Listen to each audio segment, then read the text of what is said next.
Oops, magandang araw mga kamacho, mga ka-vlogger. Ito na po na naman tayo at pakikita ko sa inyo itong ating gagawing broodcock para sa ating feeding season. Ayan, isang 5K sweater at ipaparis natin, babanggahan natin sa aking mga inahin na naka-ready na para i-breed. Ayan, oh. Kita ninyo, oh. Ayan yung aking mga dating inahin na maganda ang nilabas na anak noon. At susubukan natin na bangga dito sa aking 5K sweater.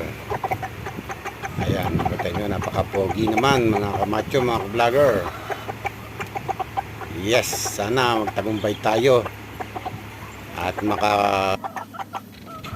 sana ay maging maganda ang ating breeding at hope na sa susunod na aking mga video ay panoorin niyo muli at huwag po kayong magsasawa. Thank you guys.